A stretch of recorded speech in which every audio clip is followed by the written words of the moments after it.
जय हिंद साथियों, स्वागत है आपका self study classes with Sumit Jain YouTube channel और दोस्तों ऐप में।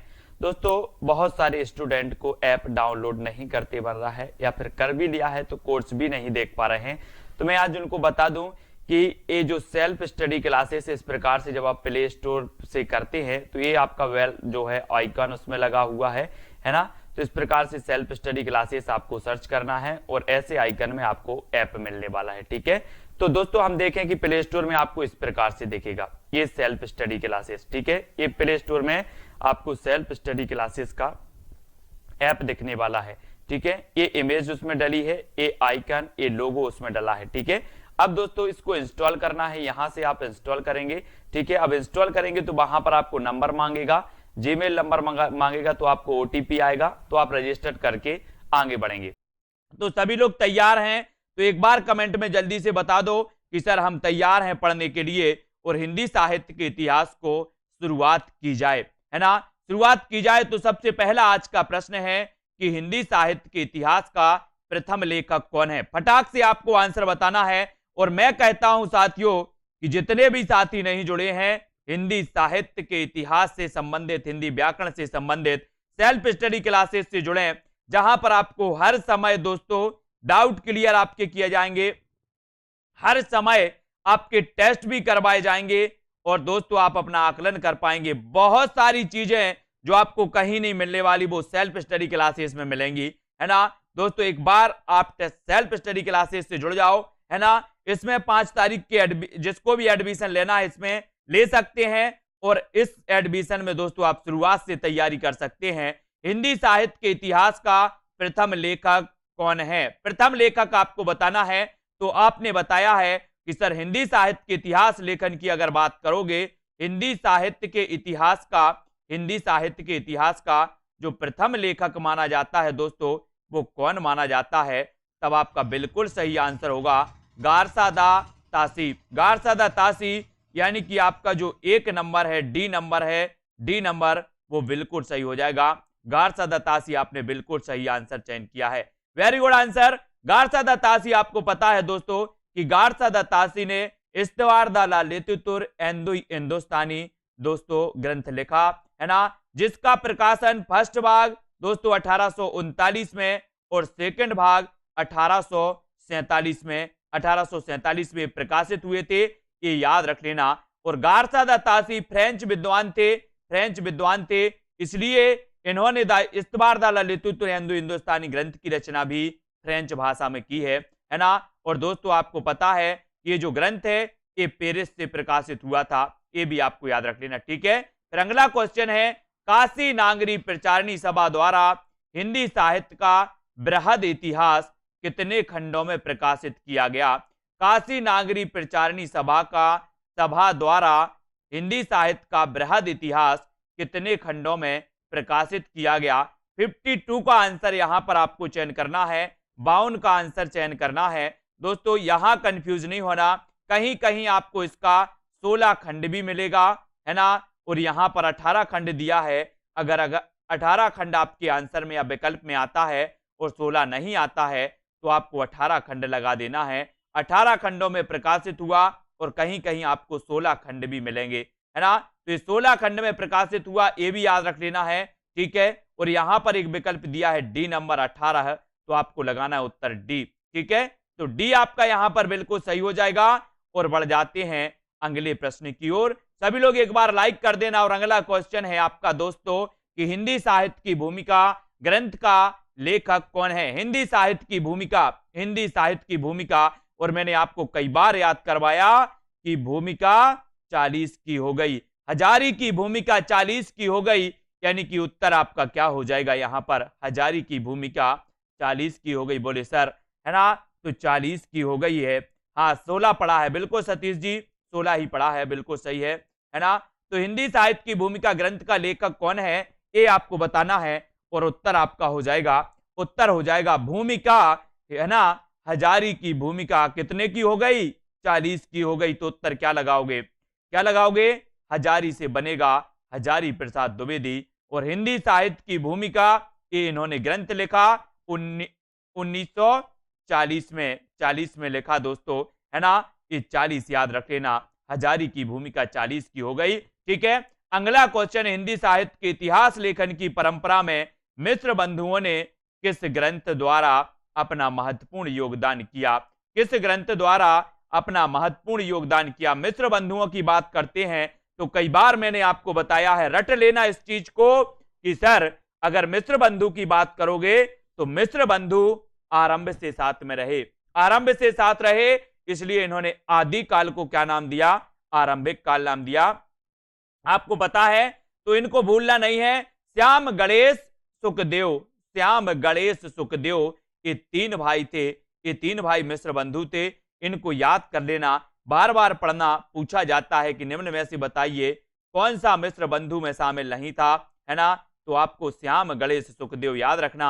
और दोस्तों मिश्र बंधुओं ने जो योगदान दिया, जो ग्रंथ लिखा, उस ग्रंथ का नाम था मिश्र बंधु विनोद, मिश्र बंधु विनोद। और ये मिश्र बंधु विनोद 4 भागों में प्रकाशित हुआ, 4 भागों में प्रकाशित हुआ। और इस मिश्र बंधु विनोद में हिंदी साहित्य के इतिहास को 5 कालखंडों में विभाजित किया गया, ये भी याद रख लेना।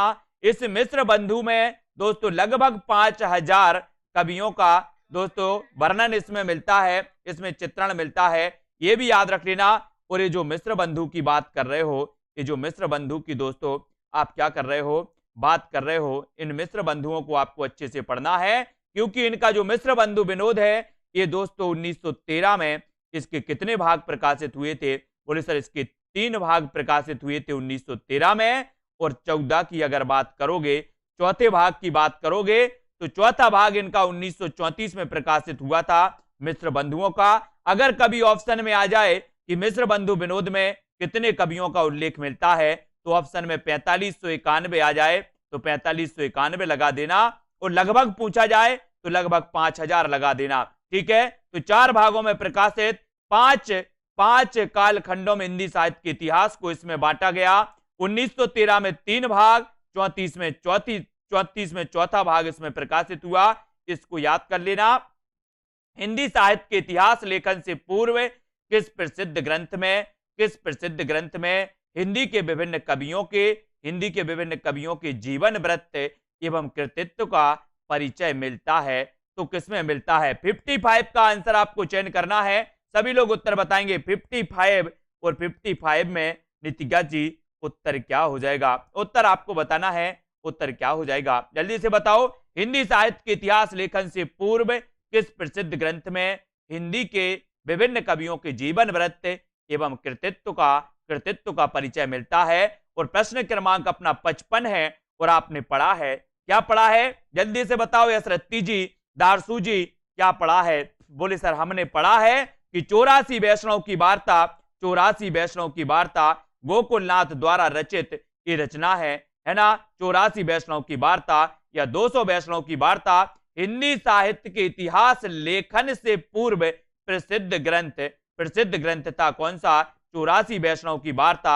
इसमें दोस्तों इसमें क्या है? कवियों के जीवन वृत्त मिलते हैं, कृतित्व मिलते हैं, है ना? और इन्हें ही हम क्या मानते हैं? इन्हें ही दोस्तों हम मानते हैं, क्या मान लेते हैं? हिंदी साहित्य के इतिहास लेखन के स्रोत की जब बात आती है तो इतिहास लेखन के स्रोत में दोस्तों भक्तमाल, 252 वैष्णव की वार्ता, 84 वैष्णव की वार्ता, इनको शामिल किया जाता है, क्योंकि जब हिंदी साहित्य का इतिहास लिखा गया तो इन्हीं के आधार पर लिखा गया, है ना? तो आपका उत्तर क्या हो जाएगा? विकल्प नंबर सी नंबर आपका बिल्कुल सही हो जाएगा।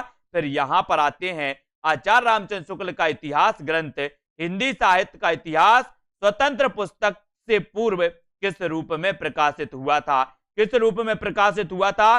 56 का आंसर आपको चयन करना है। उत्तर क्या हो जाएगा? सभी लोग आंसर लिखेंगे, सभी लोग को आंसर कमेंट में लिखना है। और जिन भी साथियों को न्यू बैच में जुड़ना है वो आज ही जुड़ सकते हैं, कल भी जुड़ सकते हैं, है ना? और अपना अध्ययन बिल्कुल शुरुआत से कर सकते हैं, है ना? शुरुआत से जब आप पढ़ेंगे तो मजा आएगा, टेस्ट भी होगा आपका, है ना? डाउट भी पूरे क्लियर होंगे और मजा आने लगेगा, है ना? दोस्तों आज ही जुड़े सेल्फ स्टडी क्लासेस से। Self study Rekha ji very good. आचार्य रामचंद्र शुक्ल का इतिहास ग्रंथ हिंदी साहित्य का इतिहास स्वतंत्र पुस्तक से पूर्व किस रूप में प्रकाशित हुआ था? ये रहा आपका क्वेश्चन आपकी स्क्रीन पर। और 56 का आपने जो चयन किया है वो चयन किया है हिंदी शब्द सागर की भूमिका हिंदी शब्द सागर की भूमिका के रूप में। ये दोस्तों हिंदी साहित्य का विकास शीर्षक से प्रकाशित हुआ था। हिंदी साहित्य के विकास शीर्षक से प्रकाशित हुआ था हिंदी साहित्य की भूमिका में, हिंदी शब्द सागर की भूमिका में, है ना। तब आपका उत्तर ए नंबर बिल्कुल सही हो जाएगा और किसी का भी गलत नहीं होना चाहिए। The modern vernacular literature of Hindustan का लेखक कौन है? बहुत बढ़िया प्रश्न है दोस्तों। एशियाटिक सोसाइटी ऑफ बंगाल के दोस्तों अंक में ये प्रकाशित हुआ था, है ना। और आपको पता है कि ये जो प्रकाशित हुआ था ये हुआ था 1888 में। 1888 में ये प्रकाशित हुआ। और दोस्तों ये स्वतंत्र पुस्तक के रूप में जो प्रकाशित हुआ था ये 1889 में प्रकाशित हुआ था, है ना। लेकिन 1888 में the modern vernacular literature of Hindustan ये प्रकाशित हुआ। और इसके लेखक कौन माने जाते हैं? तो आपको बताना है George Grierson, Garcin de Tassy, रेने बेलक या फिर गिलक्राइस्ट। बोले सर गार्सा द तासी का इस्तवार दाला लेतु तुरेंदु हिंदुस्तानी हमने पढ़ा है बहुत अच्छे से, बिल्कुल सही है। और बोले सर जॉर्ज ग्रियर्सन की अगर बात करोगे तो जॉर्ज ग्रियर्सन साहब का है the modern vernacular literature of Hindustan, है ना। सबसे पहले काल विभाजन का प्रयास इसी ग्रंथ में किया गया दोस्तों, है ना। इसलिए इस ग्रंथ को नींव का पत्थर भी कहा जाता है। हिंदी साहित्य के इतिहास का नींव का पत्थर किसे कहा जाता है? आपसे क्वेश्चन पूछा जाएगा तो आपको लगाना है the modern vernacular literature of Hindustan. और ये नंबर आपका बिल्कुल सही हो जाएगा। ये जिन्होंने लगाया वो बिल्कुल सही है। हिंदी साहित्य इतिहास की परंपरा में सर्वोच्च स्थान किस लेखक को मिला? 58 का आंसर हिंदी साहित्य इतिहास की परंपरा में सर्वोच्च स्थान किस लेखक को मिला? 58 का आंसर। और बिल्कुल सही आंसर होना चाहिए, बिल्कुल सही है दीना जी। उत्तर क्या हो जाएगा? इसका उत्तर क्या हो जाएगा? बहुत जल्दी प्रश्न क्रमांक 58 का आंसर बताना है। और 58 का हिंदी साहित्य इतिहास की परंपरा में सर्वोच्च स्थान किस लेखक को मिला? तो आपको पता है बोले सर सर्वोच्च स्थान सबसे व्यवस्थित जो हिंदी साहित्य का इतिहास माना जाता है वो इतिहास माना जाता है आचार्य रामचंद्र शुक्ल का। सबसे पहले 1929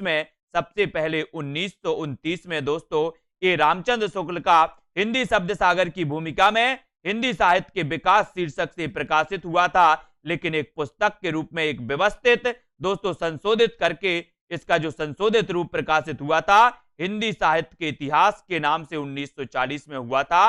और 40 की जब बात आते हैं तो 40 में हजारी प्रसाद द्विवेदी का हिंदी साहित्य की भूमिका, है ना। हिंदी साहित्य की भूमिका दोस्तों अपन ने पढ़ा था कि हजारी की भूमिका 40 की हो गई, है ना। तो ये भूमिका 40 में और 1940 में हिंदी साहित्य का इतिहास संशोधित होकर रामचंद्र शुक्ल का प्रकाशित हुआ था। 1952 की बात करें तो हिंदी साहित्य का उद्भव एवं विकास, हिंदी साहित्य का आदिकाल, ये दो ग्रंथ प्रकाशित हुए थे हजारी प्रसाद द्विवेदी के 52 में, ठीक है। और यहां पर आपका सही उत्तर हो जाएगा रामचंद्र शुक्ल यानी कि सी नंबर आपका बिल्कुल सही है। गार्सा द तासी ने इस्तवार दाला लेतु तुरेंदु हिंदुस्तानी ग्रंथ की रचना किस भाषा में की है? किस भाषा में की है ये आपको बताना है। प्रश्न क्रमांक 59 आपका सही उत्तर क्या हो जाएगा? गार्सा द तासी ने इस्तवार दाला लेतु तुरेंदु हिंदुस्तानी ग्रंथ की रचना किस भाषा में की? किस भाषा में की है दीपिका जी? 59 का आंसर आप लोग बताएंगे।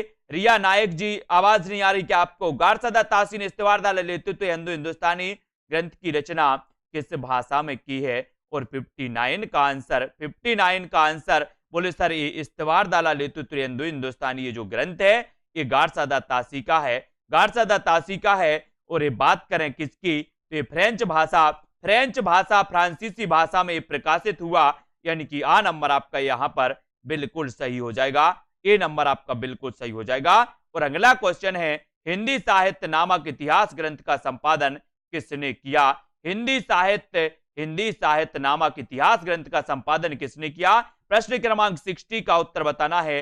हिंदी साहित्य नामक इतिहास ग्रंथ का संपादन बताना है। तो संपादन करने वाले जो थे वो कौन थे? बाल सुधा जी। बोले सर है ना किसी पर मत लो, ये तो डॉक्टर धीरेन्द्र वर्मा थे। कौन थे? डॉक्टर धीरेन्द्र वर्मा।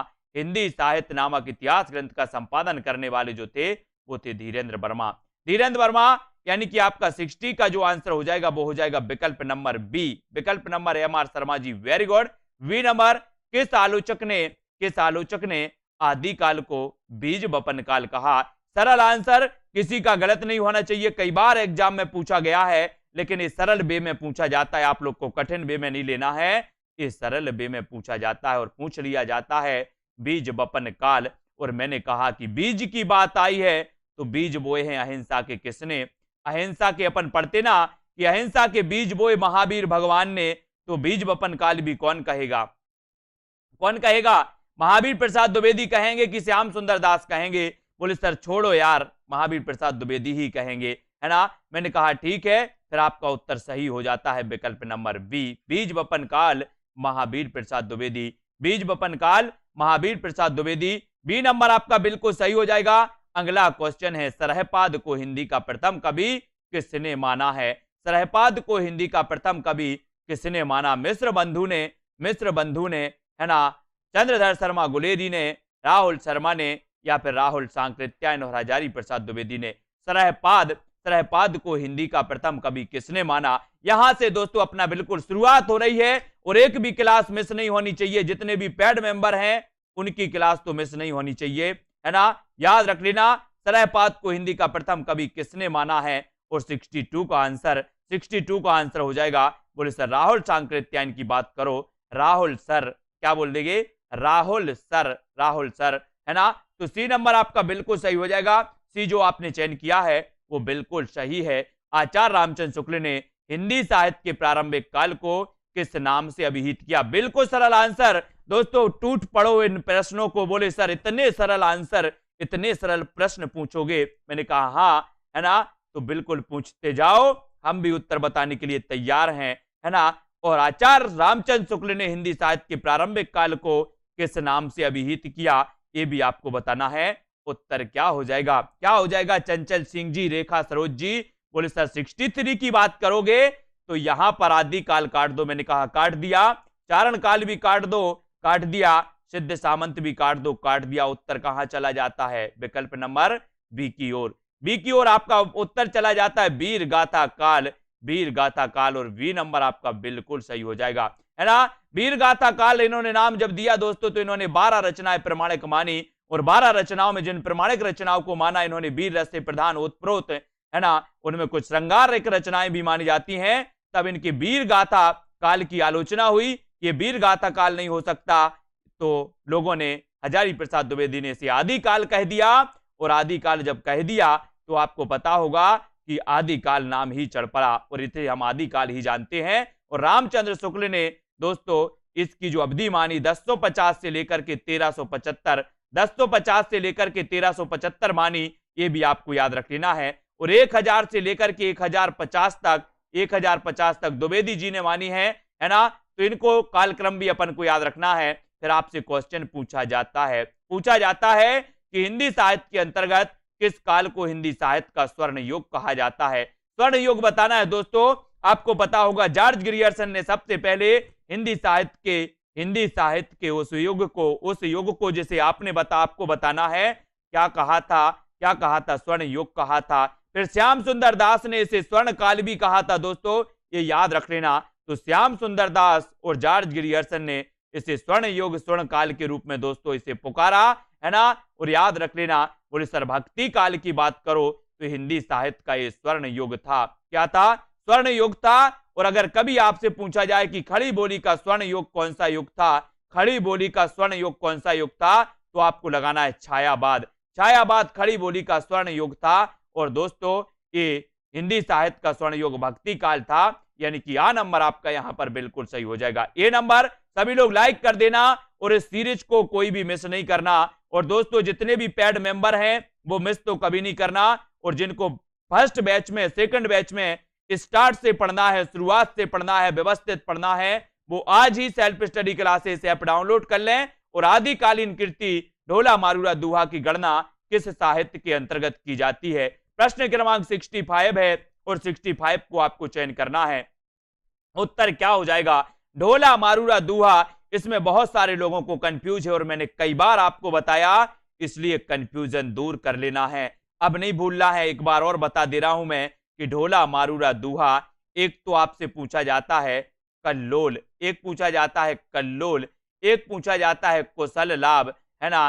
तो याद रख लेना कि ढोला मारूरा दूहा ये दोस्तों सबसे पहले कल्लोल कवि ने, मूल रचना कल्लोल कवि की है और इसमें संशोधन किया था कौशल ने, है ना। तो ये कल्लोल कवि भी आती है और कौशल का नाम भी इसमें रचनाकार के रूप में आता है ना। तो कल्लोल कवि पूछा जाए तो कल्लोल लगा देना और कौशल पूछा जाए तो कौशल लगा देना, है ना। और दोनों एक साथ कभी नहीं पूछा जाएगा, इसलिए याद रखना। अगला क्वेश्चन है ढोला मारूरा दूहा, ढोला मारूरा दूहा ये लौकिक साहित्य के अंतर्गत, लौकिक साहित्य के अंतर्गत रखा जाता है इसे, और डी नंबर आपका लौकिक साहित्य के अंतर्गत, डी नंबर बिल्कुल सही हो जाएगा। अगला क्वेश्चन, अगला कुरैशी जी आदिकाल के अंतर्गत सरहपा, लुईपा, सबरपा आदि कवि किस साहित्य से संबंध है ना। सरहपा, लुईपा, सबरपा आदि, तो इतना तो अपन ने पढ़ा है। बोले सर सरहपा की बात करो, लुईपा की बात करो, सबरपा की बात करो, है ना। सरहपा की रचना दोहा कोश, सबरपा की रचना चर्यापद, है ना, अपन ने पढ़ी ना। तो दोहा कोश की रचनाकार सरहपा, सबरपा, चर्यापद इनकी है। और दोस्तों आदिकाल के अंतर्गत सरहपा, लुईपा आदि कवि किस साहित्य के अंतर्गत आते हैं, तो बोले सर सिद्ध साहित्य के अंतर्गत आते हैं। और दूसरा क्वेश्चन आपसे पूछा जाता है कि सिद्धों की संख्या कितनी थी, तो आपको बताना 84। कितनी थी? 84 थी। इनमें प्रथम सिद्ध कौन माने जाते हैं? प्रथम सिद्ध माने जाते हैं सरहपा, और सिद्धों में सर्वोच्च स्थान है तो किसका है? लुईपा का। सर्वोच्च स्थान लुईपा का माना जाता है। प्रथम सिद्ध माने जाते हैं सरहपा, सिद्धों की संख्या है 84, ये भी याद रख लेना दोस्तों। और अगला क्वेश्चन है आचार्य रामचंद्र शुक्ल के अनुसार हिंदी का प्रथम महाकाव्य कौन सा है? 67 का आंसर आपको बताना है। हिंदी का प्रथम महाकाव्य शुक्ल के अनुसार चयन करना है। पृथ्वीराज रासो, बीसल देव रासो, संदेश रासो या फिर खुमान रासो, और उत्तर क्या हो जाएगा? और आपको पता है कि रामचंद्र शुक्ल ने पृथ्वीराज रासो को सर्वथा अप्रमाणिक माना है, लेकिन इन्होंने दोस्तों पृथ्वीराज रासो को महाकाव्य माना है। क्या माना है? महाकाव्य माना है। तो रामचंद्र शुक्ल के अनुसार हिंदी का प्रथम महाकाव्य कौन सा है, तो उत्तर लगा देना पृथ्वीराज रासो, है ना। पृथ्वीराज रासो लगा देना है।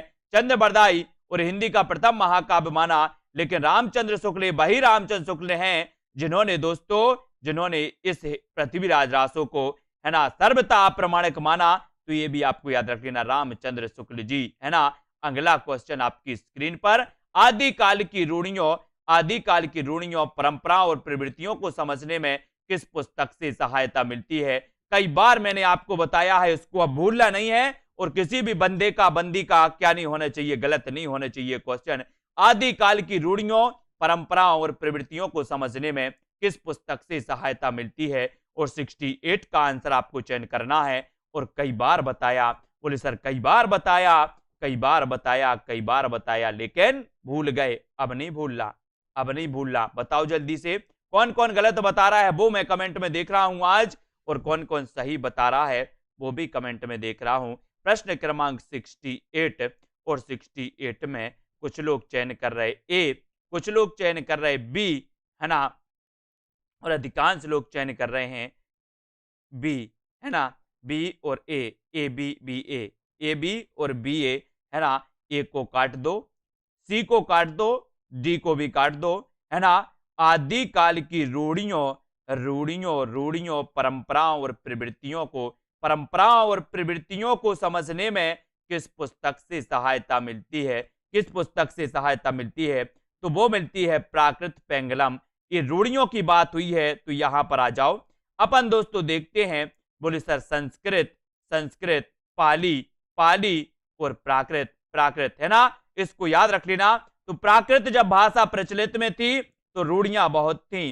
प्राकृत जब प्रचलित में थी तो रूढ़ियां बहुत थी, वो तो अब खड़ी बोली मानक भाषा बनकर आ गई, है ना। तो दोस्तों क्या हो गया? खड़ी बोली मानक बन के आ गई तो रूढ़ियां खत्म होने लगी। लेकिन बोले सर जब प्राकृत थी तो रूढ़ियां बहुत थी। तो रूढ़ियों, परंपराओं और प्रवृत्तियों को समझने में किस पुस्तक से सहायता मिलती? बोले सर प्राकृत, प्राकृत से प्राकृत पेंगलम। ऐसे हमें थोड़ी सी याददाश्त बना लेना, स्मृति में ले लेना है, ठीक है। अगला क्वेश्चन, लक्ष्मीधर की एक कृति मानी जाती है, पृथ्वीराज रासो का रचयिता किसे माना जाता है? सरल क्वेश्चन, बिल्कुल सरल क्वेश्चन है ना। पृथ्वीराज रासो का रचयिता किसे माना जाता है? नरपति नाल। बोले सर कट कर दो, जग ने कट कर दो, चंद्रबरदाई रहने दो, गोरखनाथ रहने दो, है ना। तो आपको पता है पृथ्वीराज रासो हिंदी का प्रथम महाकाव्य, है ना। इसे आदिकाल में छायावाद में छंदों का अजायब घर, आदिकाल में से छंदों का अजायब घर भी कहा जाता है ना। अपन पढ़ते हैं, बोले सर छंदों का अजायब घर किसे कहा जाता है, तो आपको बताना रामचंद्रिका को, है ना। आदिकालीन किस कृति को छंदों का अजायब घर कहा जाता है, तो आदिकालीन जो कृति है वो है पृथ्वीराज रासो, है ना, याद रख लेना। और पृथ्वीराज रासो का जो रचेता है वो रचेता कौन है, तो वो रचेता है चंद्रबरदाई। बोले सर पृथ्वी का एकमात्र उपग्रह है चंद्रमा, तो इसके रचेता भी चंद्रमा से बनेगा, चंद्रबरदाई। ठीक है, तो सी नंबर बिल्कुल सही।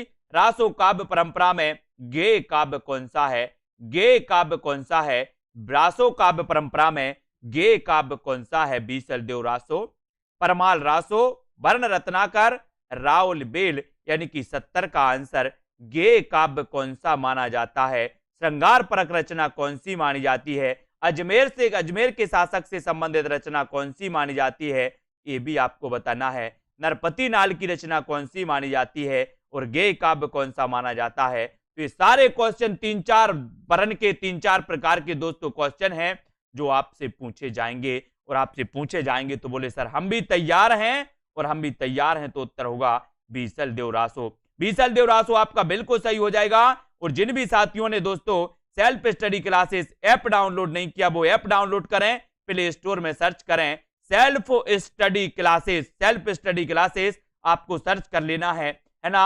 और दोस्तों जुड़ जाना है। और जो भी साथी बैच नंबर 2 से जुड़ना चाहते हैं, जहां से प्रारंभ से अध्ययन चालू हो गया है, प्रारंभ से अध्ययन हो रहा है, और दोस्तों 8 तारीख का फर्स्ट टेस्ट होगा, बैच 2 का फर्स्ट टेस्ट होगा 8 तारीख को, उसमें आप जुड़ सकते हैं, है ना। अपने अध्ययन को बहुत अच्छा बना सकते हैं, है ना, गहराई तक पढ़ सकते हैं दोस्तों, एक एक चीज पढ़ सकते हैं। एग्जाम तो एग्जाम होता है, क्या पूछ ले किसको पता, है ना। दामोदर शर्मा द्वारा लिखित उक्ति व्यक्ति प्रकरण किस प्रकार का ग्रंथ है, उक्ति व्यक्ति प्रकरण, सबसे पहली बात तो ये दामोदर शर्मा का ग्रंथ है, दामोदर शर्मा का ग्रंथ है, तो उत्तर भी यहां पर हो जाएगा उक्ति व्यक्ति प्रकरण। उक्ति व्यक्ति प्रकरण ये माना जाता है व्याकरण ग्रंथ। कैसा माना जाता है, व्याकरण ग्रंथ। दामोदर शर्मा का उक्ति व्यक्ति प्रकरण व्याकरण ग्रंथ माना जाता है। व्याकरण ग्रंथ को याद रख लेना, और उत्तर हो जाएगा आपका विकल्प नंबर सी, यानी कि सा नंबर आपका बिल्कुल सही है सुनील शर्मा जी, विवादर्श जी। अगला क्वेश्चन आपकी स्क्रीन पर, आदिकाल में खड़ी बोली को काव्य की भाषा बनाने वाला पहला कवि कौन है। आदिकाल में खड़ी बोली को आपने देखा होगा दोस्तों कि खड़ी बोली का स्वर्ण योग छायावाद योग, है ना। खड़ी बोली का दोस्तों आपको पता है कि खड़ी बोली काव्य की भाषा भारतेंदु युग में नहीं रही, लेकिन जैसे ही द्विवेदी युग आया और महावीर प्रसाद द्विवेदी ने खड़ी बोली को दोस्तों प्रोत्साहन किया, खड़ी बोली का समर्थन किया, और काव्य की भाषा बना दिया खड़ी बोली को, है ना। आदिकाल में जो खड़ी बोली थी वो गद्य तक सीमित रही, है ना। और आदिकाल में खड़ी बोली को काव्य की भाषा बनाने वाला पहला कवि कौन है, तो पहला कवि 72 का आंसर हो जाएगा अमीर खुसरो। अमीर खुसरो याद रहो, बी नंबर आपका बिल्कुल सही होगा, अमीर खुसरो, है ना। अगला क्वेश्चन, आदिकालीन शिलांकित कृति का नाम क्या है जिसे गद्य पद्य मिश्रित चंपू काव्य की प्राचीनतम हिंदी कृति माना जाता है। आपको पता है शिलांकित कृति यानी कि शिला में अंकित कृति, है ना दोस्तों। चंपू काव्य यानी कि गद्य और पद्य का मिश्रण काव्य चंपू काव्य, है ना। और काव्य की प्राचीनतम हिंदी कृति माना गया है, तो किसे माना गया है। जल्दी से अंगूठा चला देना सभी लोग, लाइक कर देना। आदिकालीन शिलांकित कृति का नाम क्या है जिसे गद्य पद्य मिश्रित चंपू काव्य की प्राचीनतम हिंदी कृति माना गया। तो बोले सर वर्ण रत्नाकर काट दो, मैंने काट दिया। खालिक बारी काट दो, काट दिया। दो सुखने काट दो, काट दिया। उत्तर आता है आपका राउल बेल। राउल बेल यानी कि शिलांकित कृति है राउल बेल, है ना। इसको याद रख लेना। और ये रोड़ा कवि की रचना है, किसकी है, रोड़ा कवि की। रोड़ा राउल बेल की रचनाकार है रोड़ा कवि। गद्य पद्य मिश्रित चंपू काव्य है, शिलांकित कृति है। और ये शिलांकित कृति मालवा मध्य प्रदेश में ये शिला पर अंकित है ना। मालवा मध्य प्रदेश में शिला में अंकित है, ये भी याद रखो। अमीर खुसरो किस तरह की रचनाओं के लिए प्रसिद्ध है। अमीर खुसरो किस तरह की रचनाओं के लिए प्रसिद्ध है। सभी को लाइक कर देना है, फटाफट से वीडियो को शेयर भी कर देना अपने मित्रों तक, और दोस्तों पढ़ते जाना, इस सीरीज को छोड़ना नहीं है, एक भी प्रश्न मिस नहीं होना चाहिए आपका, इसलिए समय से आना है। और दोस्तों आपको क्या करना है, आपको करना है दोस्तों, क्या करना है, self study classes app download कर लेना है, जिसमें आप फर्स्ट सेकंड बैच से जुड़ करके अपनी तैयारी को शुरू कर सकते हैं। टेस्ट भी होगा, ट्रिक भी होगी, विस्तृत अध्ययन भी होगा, सब कुछ होगा, यहाँ पूरी चीजें आपको मिलेंगी, है ना। याद करवाने का ठेका सिर्फ सेल्फ स्टडी क्लासेस लेता है, और कहीं चले जाओ दुनिया में, है ना। याद रख लेना, अमीर खुसरो किस तरह की रचनाओं के लिए प्रसिद्ध है, तो उत्तर हो जाएगा दोस्तों प्रश्न क्रमांक 74। और 74 में होगा क्या, 74 में होगा पहेलियां और मुकरियां, पहेलियां और मुकरियां। अभी एक एचपी टेट में क्वेश्चन पूछा गया था, एचपी टेट में, कि नए जमाने की मुकरियां, नए जमाने की मुकरियां ये रचना किसने की है, तो आपका नए जमाने की मुकरियां होता है किसकी, नए जमाने की मुकरियां भारतेंदु, भारतेंदु, है ना। और दोस्तों पहेलियां और मुकरियां लिखी हैं कौन, अमीर खुसरो प्रसिद्ध थे, लेकिन नए जमाने की मुकरियां ये दोस्तों आपका हो जाएगा भारतेंदु हरिश्चंद्र, नए जमाने की मुकरियां भारतेंदु हरिश्चंद्र, है ना। और यहां पर आ जाते हैं, आदिकालीन साहित्य में वीर रस की रचनाओं में किस शैली का प्रयोग किया गया, आदिकालीन साहित्य में वीर रस की रचनाओं में किस शैली का प्रयोग किया गया, ये आपको बताना है। प्रश्न क्रमांक 75 और 75 का रतिपाल जी उत्तर क्या हो जाएगा, आदिकालीन साहित्य में, आदिकालीन साहित्य में वीर रस की रचनाओं में किस शैली का प्रयोग किया गया, ये भी आपको याद रख लेना है। उत्तर क्या हो जाएगा, उत्तर बताना है। आयशा यादव जी, एच टेट हुआ, ऐसा नहीं आया तो आपने एनसीईआरटी पढ़ी थी क्या, एच टेट की, है ना। एच टेट में कुछ क्वेश्चन एनसीईआरटी के आते हैं, उनको पढ़ना जरूरी होता है। यूकेएलटी में कुछ एनसीईआरटी से आते हैं, उनको पढ़ना जरूरी होता है ना। पूरा डिपेंड अगर हिंदी साहित्य के इस पर हो जाओगे आप, इतिहास पर, तो वो चीजें आपको दोस्तों क्या होती हैं, है ना, वो चीज आपका पेपर पूरा हल नहीं करवा पाती। तो एनसीईआरटी अगर आपने पढ़ी थी तो एच टेट भी आप क्लियर कर जाते, है ना। बहुत सारे साथियों ने एच टेट भी क्लियर किया है, एचपी टेट भी क्लियर किया है, और पंजाब मास्टर कैडर भी क्लियर किया है ना।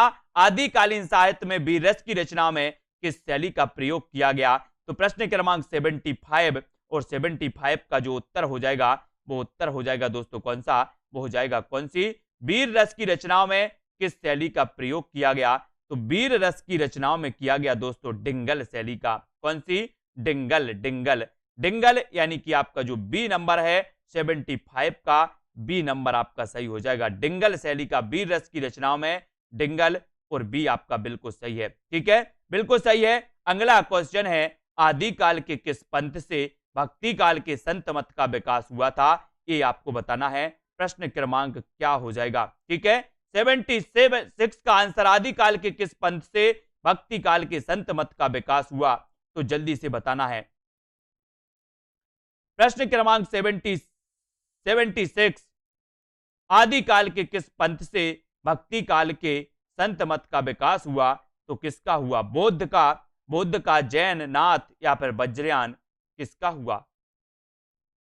76, आदिकाल के किस पंथ से भक्ति काल के संत मत का विकास हुआ, तो संत मत का जो विकास हुआ दोस्तों वो हुआ है, आपको पता होगा किस मत से हुआ, नाथ, नाथ यानी कि आपका जो सी नंबर है नाथ मत, वो बिल्कुल सही हो जाएगा, नाथ पंथ आपका बिल्कुल सही हो जाएगा, है ना। अगला क्वेश्चन, डॉक्टर रामकुमार वर्मा ने आदिकाल का नामकरण किस रूप में किया, किस रूप में किया, आप भ्रंश से, संधि काल, उच्चारण काल, सिद्ध, सामंत काल, अंधकार काल, और रामकुमार वर्मा ने आदिकाल का नामकरण किस रूप में किया है, किस रूप में किया आदिकाल का नामकरण, और उत्तर क्या हो जाएगा, उत्तर बताना है। आदिकाल का नामकरण पूछा जाता है, और 77 का आंसर, 77 का आंसर हो जाता है संधि काल, संधि काल और चारण काल, है ना, संधि काल और चारण काल, यानी उत्तर आपका हो जाएगा विकल्प नंबर बी, है ना। डॉक्टर रामकुमार वर्मा ने आदिकाल का नामकरण किस रूप में किया, तो वो रूप था संधि काल, संधि काल और चारण काल, है ना। 750 से लेकर के दोस्तों 1000 तक इन्होंने संधि काल माना था, है ना, ये भी आपको याद रख लेना है। सिद्ध जैन साहित्य को संधि काल में इन्होंने रखा था, सिद्ध जैन साहित्य को संधि काल के अंतर्गत रखा था इन्होंने, है ना। और नाथ संप्रदाय के प्रवर्तक कौन माने जाते हैं? नाथ संप्रदाय के 78 का आंसर बताना है दोस्तों। यहां पर 4 विकल्प हैं, नाथ संप्रदाय के प्रवर्तक आपको बताना है। उत्तर क्या हो जाएगा? गोरखनाथ, गोपीचंद चौरंगीनाथ या फिर चुड़करनाथ कौन माना जाता है? उत्तर क्या हो जाएगा, है ना। नाथ संप्रदाय के प्रवर्तक कौन थे? नाथ संप्रदाय के प्रवर्तक कौन थे? और 78 का आंसर बिल्कुल सही आंसर हो जाएगा आपका कौन सा? गोरखनाथ। कौन सा हो जाएगा? गोरखनाथ। ए नंबर आपका बिल्कुल सही हो जाएगा। ठीक है, ये आपने चयन कर लिया और ये आपका बिल्कुल सही है। ठीक है, नाथ संप्रदाय के प्रवर्तक थे कौन? गोरखनाथ। ठीक है, अगला क्वेश्चन, कीर्ति लता और कीर्ति पताका किस कवि की रचनाएं हैं? किस कवि की रचनाएं हैं ये बताना है। विद्यापति, रामानंद, नरपति नाल या फिर अमीर खुसरो, किस कवि की रचनाएं हैं ये आपको चयन करना है। वीडियो को लाइक करना है, शेयर भी करना है ना। कीर्ति लता और कीर्ति पताका ये अबहट्ट की रचनाएं हैं, विद्यापति की अबहट्ट की रचनाएं हैं, है ना। और दोस्तों अबहट्ट में कीर्ति लता की रचना अबहट्ट में, है ना। कीर्ति पता की रचना अबहट्ट में। और दोस्तों पदावली की बस की थी किसमें? मैथिली में, है ना। तो कीर्ति लता और कीर्ति पताका ये विद्यापति की हैं, ये भी याद रख लेना। कीर्ति लता को इन्होंने कहानी कहा है, कहानी, है ना, कहानी, ये भी याद रखना, है ना। अब बताना है 10वीं से 14वीं शताब्दी का काल जिसे हिंदी साहित्य का आदि काल कहते हैं, भाषा की दृष्टि से अपभ्रंश का ही बढ़ाव है। यह कथन किस लेखक का है? यह कथन किस लेखक का है? 80 का आंसर आपको चयन करना है। 10वीं से 14वीं शताब्दी का काल जिसे हिंदी का आदि काल कहते हैं, भाषा की दृष्टि से अपभ्रंश का ही बढ़ाव है। यह कथन किस लेखक का है? प्रश्न क्रमांक 80 में आपको चयन करना है और बढ़िया प्रश्न है दोस्तों। और एक क्वेश्चन जो आया था, जो मैंने आपको कई बार बता दिया कि मैं जोर देकर कहना चाहता हूं कि अगर मुस्लिम आक्रमण भी ना हुआ होता तब भी हिंदी साहित्य का इतिहास जैसा आज है वैसा ही होता। ये क्वेश्चन पूछा गया था दोस्तों एचटेट में। इस क्वेश्चन को रट लेना क्योंकि ये बहुत ही महत्वपूर्ण है और ये हजारी प्रसाद द्विवेदी का कथन है। और हजारी प्रसाद द्विवेदी ने ही कहा था कि मैं जोर देकर कहना चाहता हूं कि अगर मुस्लिम आक्रमण ना हुआ होता तो हिंदी साहित्य का इतिहास वैसा ही रहता जैसा कि आज है। और उत्तर यहां पर 80 का बी नंबर हजारी प्रसाद द्विवेदी बिल्कुल सही हो जाएगा। ठीक है, अगला क्वेश्चन है आदिकाल को चारण काल की संज्ञा देने वाले विद्वान कौन है? तो 4 विकल्प हैं और उत्तर आपको ही चयन करना है। सभी लोग एक बार लाइक कर देना और जिन भी साथियों ने अभी तक self study classes app download नहीं किया है वो ऐप डाउनलोड कर लें। और 5 तारीख यानी कि आज से बैच स्टार्ट हो गया है दोस्तों आपका हिंदी साहित्य बैच नंबर 2 यानी कि बिल्कुल शुरुआत से हिंदी साहित्य के इतिहास लेखन के स्रोत से ये स्टार्ट है ना। आप भी अभी एडमिशन ले सकते हैं, है ना। कोई जानकारी आप चाहते हो तो दोस्तों आप यहां से आप नंबर चल रहा है तो उसमें जानकारी ले सकते हो। और आदिकाल को चारण काल की संज्ञा जो दी थी वो थी जॉर्ज ग्रियर्सन यानी कि बी नंबर आपका जॉर्ज ग्रियर्सन बिल्कुल सही हो जाएगा। बी नंबर सही हो जाएगा, है ना। सिद्ध साहित्य के अंतर्गत सिद्धों की संख्या कितनी मानी गई? सिद्ध साहित्य के अंतर्गत सिद्धों की संख्या कितनी मानी गई? तो सिद्धों की संख्या तो आपको पता है ना। और सिद्धों और नाथों की संख्या, ये क्वेश्चन आया था पंजाब मास्टर कैडर में अभी कि सिद्धों की संख्या कितनी है और नाथों की संख्या कितनी है। तो सभी लोगों को लगभग पता है कि 84 सिद्ध और 9 नाथ, है ना। ये पंजाब मास्टर कैडर में क्वेश्चन आया था। और हिंदी साहित्य के अंतर्गत सिद्धों की संख्या कितनी मानी गई? तो उत्तर आपका हो जाएगा सिद्धों की पूछी तो 84 लगा दो, सिद्धों की पूछी तो 84 लगा दो, नाथों का पूछे तो 9 लगा देना, है ना। उत्तर सही हो जाएगा। और सी नंबर जैन साहित्य की रास परंपरा के प्रथम ग्रंथ भरतेश्वर बाहुबली रास का रचना काल क्या है? आपको पता है दोस्तों, रचनाकार बताना है, रचनाकार कौन है इस भरतेश्वर बाहुबली रास को? इसको दोस्तों गणपति चंद्रगुप्त ने हिंदी की प्रथम रचना मानी है। किसे? भरतेश्वर बाहुबली रास को। इसके रचनाकार आपसे पूछा है तो आपको भी उत्तर लगा देना है कि भरतेश्वर बाहुबली रास के जो रचनाकार हैं वो है शालिभद्र सूरी। कौन माने जाते हैं? शालिभद्र सूरी। और आ नंबर आपका बिल्कुल सही हो जाता है, ये आपका सही हो जाता है ना। भरतेश्वर बाहुबली रास ये शालिभद्र सूरी की रचना है। गणपति चंद्रगुप्त ने इस रचना को प्रथम प्रथम दोस्तों हिंदी की प्रथम रचना माना, ये भी आपको याद रखना। और भरतेश्वर बाहुबली, जो बाहुबली होगा ना, बाहुबली बोले सर, बाहुबली शक्तिशाली, शक्तिशाली तो शालिभद्र सूरी, बाहुबली शक्तिशाली, है ना। तो शालिभद्र सूरी की रचना हो जाएगी, यहां पर शाली आएगा, शाली बोले शक्तिशाली तो शालिभद्र सूरी, है ना। तो याद रखो ये नंबर आपका बिल्कुल सही। शिवसेन सेंगर ने किस कवि को हिंदी का प्रथम कवि माना? बहुत बढ़िया क्वेश्चन। 84 का उत्तर हिंदी साहित्य का, हिंदी में हिंदी साहित्य का इतिहास लिखने वाले शिवसेन सेंगर, शिवसेन सेंगर। दोस्तों ऐसे कवि जिन्होंने शिवसेन सेंगर, शिवसेन सरोज की रचना की थी, शिवसेन सरोज की रचना की थी और हिंदी में हिंदी साहित्य का ये प्रथम ग्रंथ माना जाता है। ये क्वेश्चन भी आया था, अभी पंजाब में आया था कि हिंदी में हिंदी साहित्य का, हिंदी में हिंदी साहित्य का इतिहास सर्वप्रथम किसने लिखा, है ना। तो ये पूछा गया था। और शिवसेन सेंगर ने किस कवि को हिंदी का प्रथम कवि माना? तो वो माना था किसे? पुष्य या पुंड को। पुष्य या पुंड को। बोले सर सेव के ऊपर हमें पुष्प चढ़ाना है, क्या चढ़ाना? पुष्प। तो शिवसेन सेंगर पुष्य को मानेंगे, पुष्य या पुंड को मानेंगे, है ना। याद रखो, याद रखो, बोले सेव जी, है ना। तो बी नंबर जय मयंक जस चंद्रिका की रचनाकार कौन है? जय मयंक जस चंद्रिका की रचनाकार कौन है? प्रश्न क्रमांक 85 और 85 का उत्तर क्या हो जाएगा? ये छोटे छोटे प्रश्न आपको रट लेना है। इन जब प्रश्न ये पूछ लिए जाएं कभी, तो इनसे प्रश्न गलत नहीं होना चाहिए, इसलिए इन प्रश्नों को रट लेना है, इन प्रश्नों को याद कर लेना है। ये प्रश्न भी पूछे जाते हैं, ऐसा नहीं है कि ये नहीं पूछे जाते, प्रश्न भी पूछे जाते हैं और ये छोटे छोटे प्रश्न आपके गलत नहीं होनी चाहिए, है ना। अगर ये गलत होते हैं तो कट ऑफ तो यही बिगाड़ देते हैं, है ना। तो जय मयंक जस चंद्रिका, जय मयंक जस चंद्रिका दोस्तों किस कवि की रचना है? तो याद रख लेना, जय मयंक जस चंद्रिका मधुकर कवि, मधुकर कवि यानी कि मधुकर कवि। डी नंबर आपका बिल्कुल सही हो जाएगा। वाक्य के अशुद्ध भाग का चयन कीजिए। एक पूरा वाक्य, उसमें से अशुद्ध आपको छांटना है। तो लिखा है दीपावली पर कुछ लोग चमचमाती चांदी के बर्तन खरीदने का लोभ संवरण ना कर सके। मतलब यहाँ पर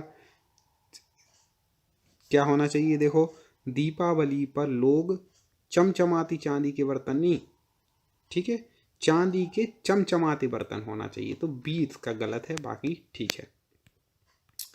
आगे देखें, निम्नलिखित में से वाक्य के शुद्ध रूप का चयन कीजिए। फिर से ऐसे ही वाक्य आ गया है, तो देखें, नेताओं का हित इसमें है कि लोग आपस में लड़ते रहें, ठीक है, नेताओं का हित इसमें है कि लोग आपसी लड़ाई से दूर रहें, जल्दी शुद्ध पहचानना है, ठीक है। नेताओं का हित इसमें है कि लोग आपस में लड़ते रहें, ये वाला ठीक हो जाएगा, ठीक है, ये शुद्ध है।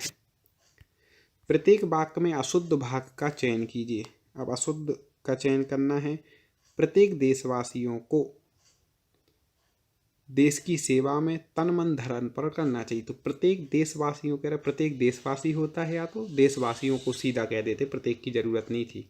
तो ये गलत है, बाकी ठीक है वाक्य। अब आप खुद सोचें, जब वाक्य की आपको अशुद्धि पहचानना हो ना मित्र, तो एक काम करना, आप खुद वाक्य बोल करके देखना कि आप किसी से कोई वाक्य बोल रहे हैं तो आपको कहाँ गड़बड़ लग रही है, अपने आप समझ में आ जाएगी, ठीक है। ये वाक्य आप समझ लिया करें कि सामने कोई है, मैं उससे बोल रहा हूँ, कहाँ गड़बड़ हो रही है आपको अंदाजा लग जाएगा। तो आगे देख लेते हैं। आतंकवाद शायद एक दिशाहीन उद्देश्यहीन अंधेरा है जो विश्व शांति एवं प्रगति को निकल रहा है। अब आप किसी के आतंकवाद के बारे में चर्चा कर रहे हैं तो आप क्या बोलेंगे? आतंकवाद शायद एक दिशाहीन है, शायद नहीं भैया, तो पक्का है, आप यही बोलेंगे, शायद नहीं लें, आतंकवाद एक दिशाहीन उद्देश्यहीन अंधेरा, ऐसा बोलेंगे, ये नहीं बोलेंगे शायद। अरे भैया जग जाहिर है ये तो अपने आप पहचान सकते हैं आप, ठीक है ना, क्योंकि आप डेली हिंदी बोल रहे, सुन रहे, सब कर रहे हैं। वाक्य के अशुद्ध भाग का चयन कीजिए, जल्दी से देख लीजिए अशुद्ध भाग। हाँ, तो यहाँ पर जो इसका अशुद्ध हो जाएगा वो आपको बताएं। तुम कक्षा में आते हो तो तुम्हारी पुस्तक साथ क्यों नहीं लाते? अब बोल दिया तुम कक्षा में आते हो तो पुस्तक साथ क्यों नहीं लाते, तुम्हारी की कोई ज़रूरत नहीं थी, बता दिया कि भाई तुम की बात हो रही, रिपीटेशन क्यों है, तो ये गलत हो जाएगा बी।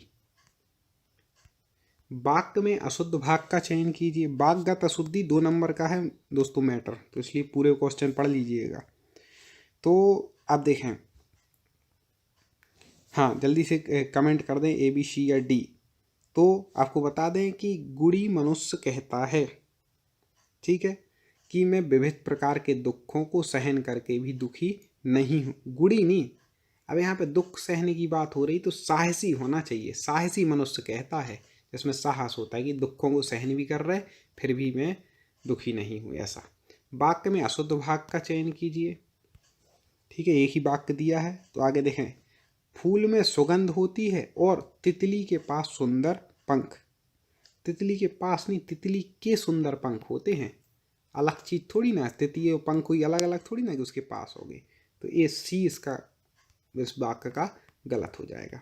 आगे देखें, वाक्य के अशुद्ध भाग का चयन कीजिए। अध्यापक ने आज हमारे को नया पाठ पढ़ाया। अब आज हमारे को क्यों कर दिया भैया? आज हमारे को नहीं, हमें कर देते। अपन कोई भी वाक्य कभी भी बोलना है तो कम शब्दों में पूरी बात हो सके तो उसको ज़्यादा शब्द नहीं लेना है। जब इतने में काम चल सकता था, आज हमें नया पाठ पढ़ाया, तो हमारे को क्यों बोला, इसलिए ये अशुद्ध हो जाएगा। अभ्यास करते रहें आप, हमारे अभ्यास लगा लें। अभी 584 आ गया इसी PDF का, तो आप सोच लें कितने प्रश्न हो गए हैं, कितने होने हैं। तो बस आप जुड़े रहिए। वाक्य के अशुद्ध भाग का चयन कीजिए, ठीक है। तो लिखा है, बुरा से बुरा आदमी भी सम्मान चाहता है। अब यहाँ बोला बुरा से बुरा, तो बुरे से बुरा होना चाहिए, बुरे से बुरा आदमी, ठीक है। इस प्रकार से ये इसका अशुद्ध हो जाएगा। कम समय में आपका हम चाहते हैं कि ज़्यादा काम बन जाए, इसलिए बहुत लंबा वीडियो नहीं लाते कि 1 घंटे का वीडियो लाएं और केवल 20 प्रश्न पर चर्चा करें, तो क्या मतलब निकलेगा, ठीक है। इसलिए वाक्य के अशुद्ध भाग का चयन कीजिए, जल्दी से बता दें। तो वाक्य के अशुद्ध भाग का है कि जिस प्रकार आभूषणों के द्वारा शरीर की शोभा बढ़ जाती है, ठीक है, उसी प्रकार अलंकारों से भाषा में लालित्य आ जाता है। यहाँ पर ये है, 5 वाक्य दिए हैं, कोई त्रुटि नहीं। तो यहाँ पर आपको बता दें कि इसमें अशुद्ध हो जाएगा कि जिस प्रकार से आभूषणों के द्वारा शरीर की शोभा बढ़ जाती है, ठीक है। अशुद्ध भाग, तो शरीर की शोभा बढ़ जाता है, लिखा है जाती है होना चाहिए, ठीक है। इस प्रकार से हो जाएगा अशुद्ध। वाक्य में अशुद्ध भाग का चयन कीजिए, जल्दी से पहचानिए भाई अशुद्ध भाग। तो आपको बता दें, सीता राम की आज्ञाकारी पत्नी थी। अब आज्ञाकारी भी एक तरफ बोल रहे हैं, सीता स्त्रीलिंग है, एक तरफ बोल रहे हैं आज्ञाकारी, नहीं भी स्त्रीलिंग लगाओ, आज्ञाकारी का आज्ञाकारिणी होना चाहिए। तो 20 में क्या हो जाएगा, गलत हो जाएगा। ऐसे पहचान लिया करें। देखो, या तो लिंग संबंधी अशुद्धि होगी, ठीक है, या वचन संबंधी की एक है वो बहुवचन बता रहा है, बहुत सारे एक वचन बता रहे हैं, या कारक संबंधी अशुद्धि होगी। ये अपन को छांट लेना है पहले भाई। अपन लिंग देख लो, फिर वचन में देख लो, फिर नहीं तो कारक में देख लो, क्रिया में, जहां आपको गड़बड़ लगे तो वाक्य में से छांट लो। वाक्य के अशुद्ध भाग का चयन कीजिए।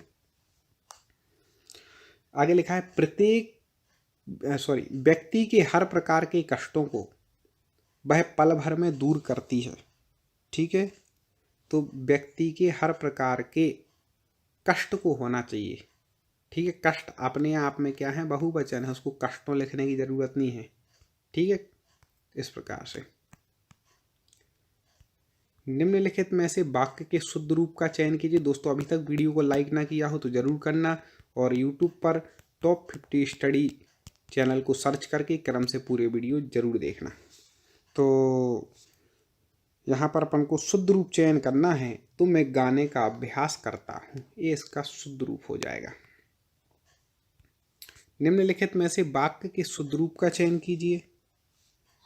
तो पहले ही लिखा है कि वन में प्रातः काल का दृश्य बहुत ही सुहावना होता है, बिल्कुल ठीक। बाकी सब आगे पीछे लिखे हैं तो गड़बड़ है। अंगूठी का नग होना का अर्थ है, जल्दी से बता दें, मुहावरे से संबंधित प्रश्न है। अंगूठी का नग होना, अंगूठी का नग होना मतलब आप समझ लेंगे, इसका हो जाएगा अंगूठी का नग मतलब बिल्कुल अनुप्रिय जोड़ा होना कहलाता है इसका, ठीक है। समुद्र मंथन करना का अर्थ है, समुद्र मंथन करना मतलब क्या हो जाएगा, कठोर परिश्रम करना। समुद्र का मंथन करना कोई आसान काम थोड़ी ना है, बहुत कठोर परिश्रम है। इस प्रकार से हो जाएगा। विरोध करना के लिए सही मुहावरा है, विरोध करना, क्या हो जाएगा, सिर उठाना, मतलब किसी के खिलाफ सिर उठाना ही विरोध करना है। नाश कर देना के लिए सही मुहावरा है, जल्दी से बता दें। नाश कर देना, बिल्कुल पानी फेर देना। अपन नहीं कहते भैया तुमने तो सब सत्यानाश कर दिया, पानी फेर दिया, तो नाश कर देना मतलब पानी फेर देना। मालूम होता है तुम्हारे यहाँ रहने का संयोग समाप्त हो गया है, रेखांकित वाक्यांश के लिए सही मुहावरा है। जल्दी बता दें इसके लिए क्या सही मुहावरा है। तो अब भैया बोल रहे कि यहाँ रहने का संयोग समाप्त हो गया, मतलब अन्न पानी उठ गया, अन्न जल उठ गया, ऐसा बिल्कुल अपन डेली में बोलते हैं सब। भ्रष्ट नेताओं के कारण कांग्रेस चुनाव हार गई, रेखांकित वाक्यांश के लिए सही मुहावरा है। अब ये कांग्रेस के वाले नहीं है ना, बीजेपी वाले हैं, वो तो क्वेश्चन है वाक्य का ऐसा। तो इसके लिए सही मुहावरा क्या हो जाएगा, जल्दी से बता दीजिए। हाँ, तो लुटिया डूब गई, मतलब कांग्रेस की लुटिया डूब गई। कांग्रेस वाले भी नाराज मत होना, बीजेपी का भी एक आध बार ले आएंगे, फिर एक आध बार आम आदमी का ले आएंगे, सब एक ही थाली के चट्टे बट्टे हैं। अपन को तो पढ़ाई करनी, नौकरी चाहिए। तोते की तरह आंखें फेरने का अर्थ है, तोते की तरह आंखें फेरना मतलब पुराने संबंधों को एकदम भुला देना, ये हो जाएगा। ढपोर शंख का अर्थ है, ढपोर शंख, हाँ बिल्कुल सही, ढपोर शंख मतलब बेवकूफ, बिल्कुल। दिल पक जाना का अर्थ है, मुहावरे लोकोक्ति में से 1-2 प्रश्न आते हैं, परफेक्ट कर लें आज। तो दिल पक जाना का अर्थ हो जाएगा अत्यंत पीड़ा होना, ठीक है। दिल पक गया, अपन नहीं बोलते भैया तो दिल पक गया, ऐसा देख देख के, मतलब बहुत पीड़ा हो रही। कई बार पूछा गया है, आधा तीतर आधा बटेर का अर्थ है, वेरी वेरी IMP, कई बार पूछा गया है। आधा तीतर आधा बटेर, मतलब इसका हो जाएगा दोस्तों, लाइक ज़रूर करना इसको, बस आप लाइक करते हैं तो हमें लगता है कि आप निरंतर पढ़ रहे हैं, कमेंट में उत्तर बताते हैं। तो आधा तीतर आधा बटेर मतलब बेमोल और बेढंगा होना, कि आधा तीतर है आधा बटेर है, ऐसा। पुत्र की हरकतों से तंग आकर पिता ने उसे खाली स्थान, रिक्त स्थानों के लिए उपयुक्त मुहावरे का चयन कीजिए। पुत्र की हरकतों से तंग आ गए पिता, तो क्या करेंगे, पिता ने उसे तिलांजलि दे दी, भैया अब तुम्हें जो करना हो करो, अब तुम्हारा काम। दोस्तों बहुत सारे स्टूडेंट को ऐप डाउनलोड नहीं करते बन रहा है, या फिर कर भी लिया है तो कोर्स भी नहीं देख पा रहे हैं। तो मैं आज उनको बता दूं कि ये जो सेल्फ स्टडी क्लासेस इस प्रकार से जब आप प्ले स्टोर से करते हैं तो ये आपका वेल जो है आइकन उसमें लगा हुआ है ना। तो इस प्रकार से सेल्फ स्टडी क्लासेस आपको सर्च करना है और ऐसे आइकन में आपको ऐप मिलने वाला है, ठीक है। तो दोस्तों हम देखें कि प्ले स्टोर में आपको इस प्रकार से दिखेगा ये सेल्फ स्टडी क्लासेस, ठीक है। ये प्ले स्टोर में आपको सेल्फ स्टडी क्लासेस का ऐप दिखने वाला है, ठीक है। ये इमेज उसमें डली है, ये आइकन, ये लोगो उसमें डला है, ठीक है। अब दोस्तों इसको इंस्टॉल करना है, यहां से आप इंस्टॉल करेंगे, ठीक है। अब इंस्टॉल करेंगे तो वहां पर आपको नंबर मांगेगा, जीमेल नंबर मांगेगा, तो आपको OTP आएगा, तो आप रजिस्टर करके आगे बढ़ेंगे।